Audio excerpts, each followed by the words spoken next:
And hi, I'm Eva. I have a small pottery in Helsinki and I'm giving these lectures that I used to give around Finland. The best school for selling I have had was working at Max Mara on Dufry's luxury team at Helsinki Airport, where I worked as a responsible salesperson. And I really learned about selling in the ethical way instead of pushing people your stuff.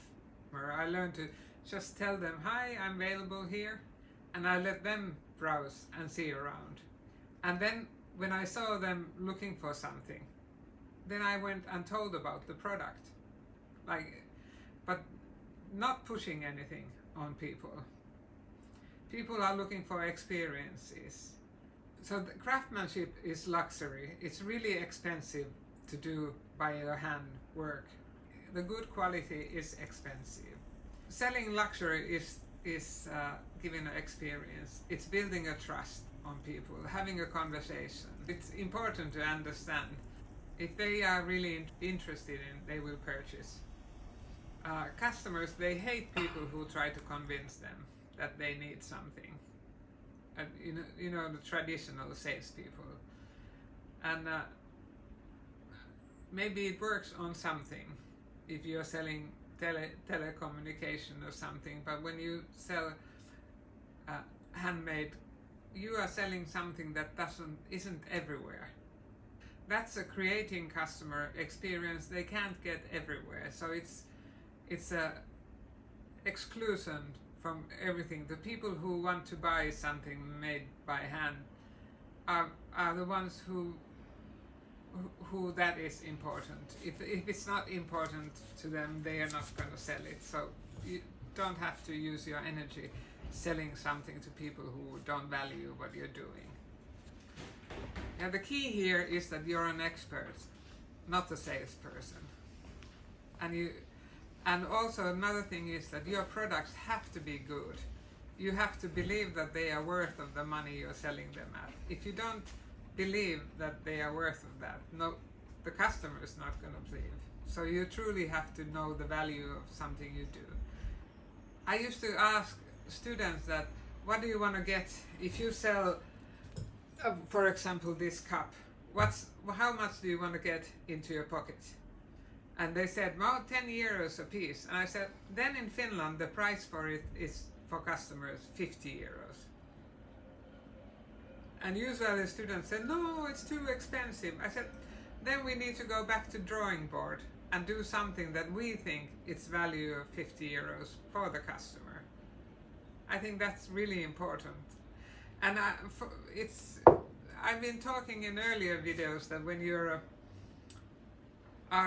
poor art students, you start being too empathic, usually. For me, it was really good to work at Max Mara, to see handcrafted coats that sold in their real price, to get used to money. And so if you're broke and you're desperate to sell, it doesn't work. To me, it helped that I went to work for other people when I was broke and my business didn't work, because then you don't start selling too cheap. Because if you start putting yourself down, the customers don't see your value either. That's so true. I think one of the most valuable things I heard when I started working as a photographer was that I'm not my client. I mean, I was broke, like I couldn't afford my service, but that didn't mean that my service wasn't worthy. Like I shouldn't be charging like the real price. Hobby profession, you sell in the price that it's not the real price. You can't make your living. I think that if my selling start going bad, then I'm gonna try to look for another job. We are living in the world that's overproducing things, so it's unethical and unsustainable to do products and sell them in less of the price that the real price is. Actually, there's been now a lot of business or famous influencers starting to do ceramics, and one good thing they are bringing around, they put real prices on the products. So for that I'm grateful, even if they are ready-made, or people buy them not for the products, they buy it because they want to be part of the influencer. But many of them come from, they understand marketing and put the real prices on the products. Your personal selling is the vital in this. We always talk, it's so stupid to sell, but the way I see selling is not pushing on things to people. It's more like having a contact and also listening to the customers. Tailored services. Micro business is tailored services. So one size doesn't fit all. Identify your customer.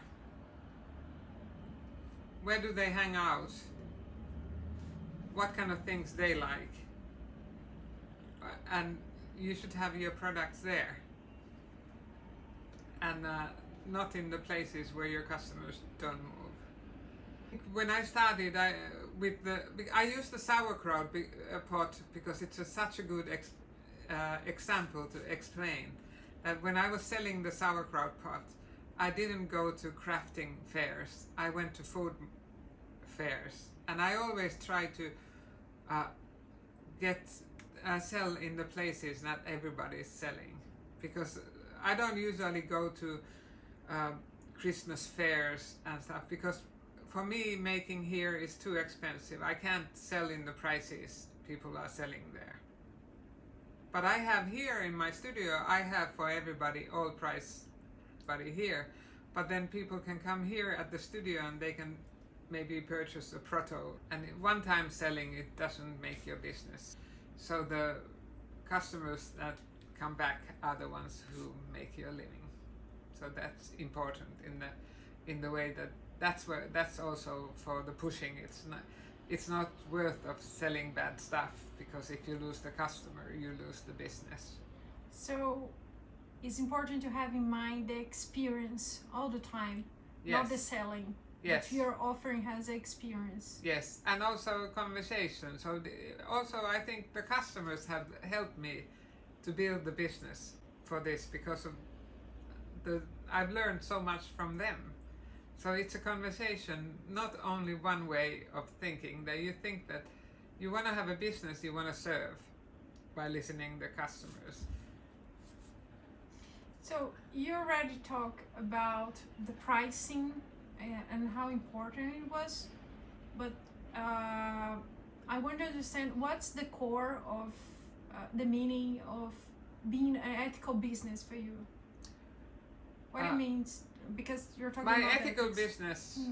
For me, it is the core of it is that I know the source of the material that I use, and also that I make things that are not. They're meant to. I make quite classical things, so they are meant to last. They are not for this season. And I think I learned in Max Mara, people came with their camel coats and they said, I've had this for 20 years. And I thought, that is really sustainable. And that's what I wanted to bring to Udumbara, is that I want to make something that's value in 15 years and 20 years and later.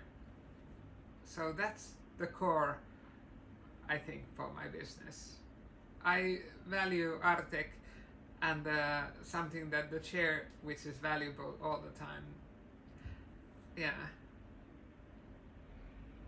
Something that doesn't, instead of buying something for a whim, you buy something that's maybe a little bit more expensive, but it doesn't lose its value. So from what I understand that you're teaching, it has a lot of value in being like with the mindset of producing something good, because it's gonna be long lasting, and is also necessary to charge the right price for it, right? Yes. So you can be continuing the business I've seen so many times that young startups in the young art students or even hairdressers or masseuses, they go, special price now when I start, I'm going to do it cheaper.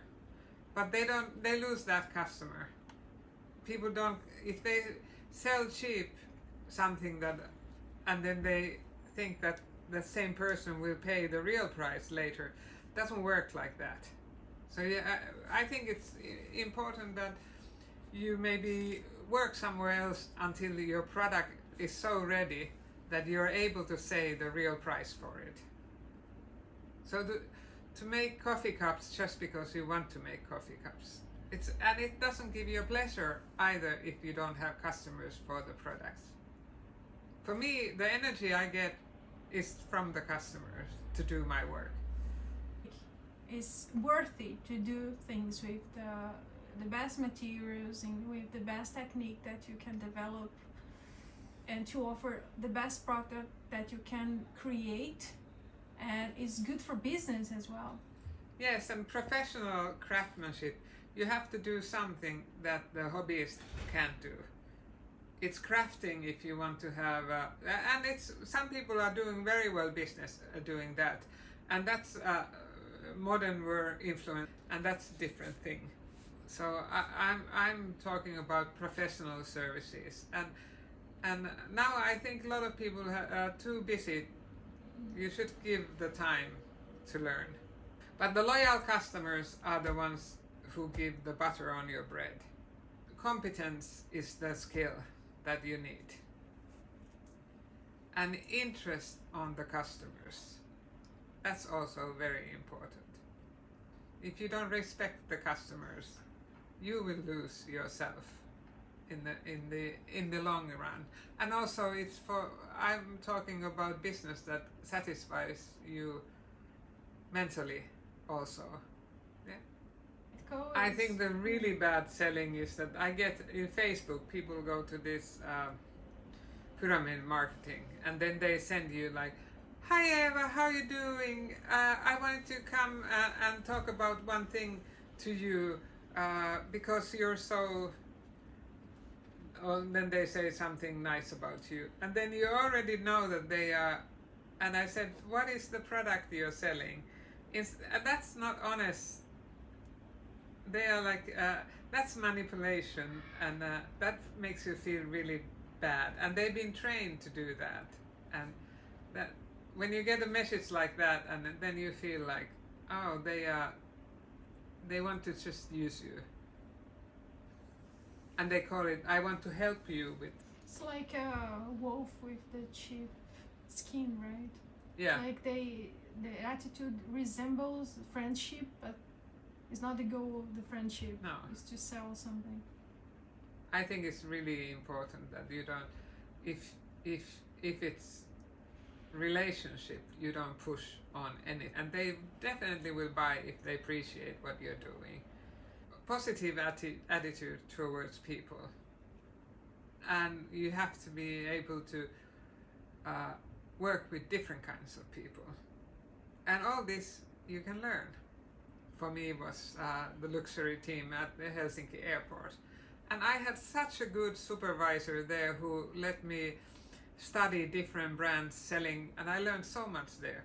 So if you want to learn service, and then you should learn to sell something that's very high quality. Yeah, important thing is that you learn by doing. So you like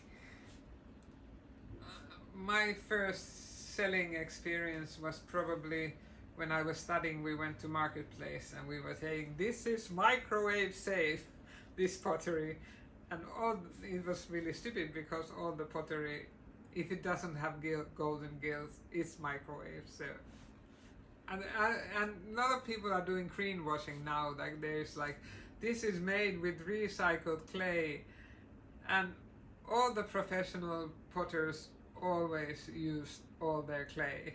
So it's like a new thing is that I'm green, this is recycled. So don't go and say this is microwave safe when you know that almost everything is microwave safe, and do something That's real. Don't like over try to like see good things about your product. Just be real. What's the real difference? Yes. And actually I have a good tip for that. My colleague Jukka, when he was working in one pottery in Finland, they used to have this lidded pot, and it was just lidded pot. It didn't say anything. And he had told the potter to write there, it's good for herbs, spices or honey, and it started selling. Before that it wasn't selling. When I was still doing the kitchenware, I had with all the products I had a little sign that says, this is tofu mold, you can use it for making cheese, ricotta, just leaky, you know. So you had all, and then I had my sauerkraut pot, it says you can also make kimchi and the fermented tea on it. And I had it in every product. I always thought 3 different things you can actually use it. Then many times I was somewhere and somebody said, it's really good and you can do fermented tea also in your pots. So it really pays off. And then when the customer came, I didn't have to go to the customer and say, this is doing this and this. I could just say, hi, how are you doing? And they were doing, and they could do the research and ask questions, and I could show that I'm making them here. So to be ethical, you have to be transparent. You don't have to be perfect. We always do mistakes. Just show you're human. That's all. Thank you for watching this video.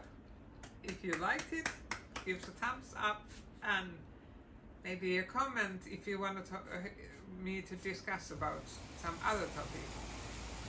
I hope this gives inspiration for small businesses. Thank you.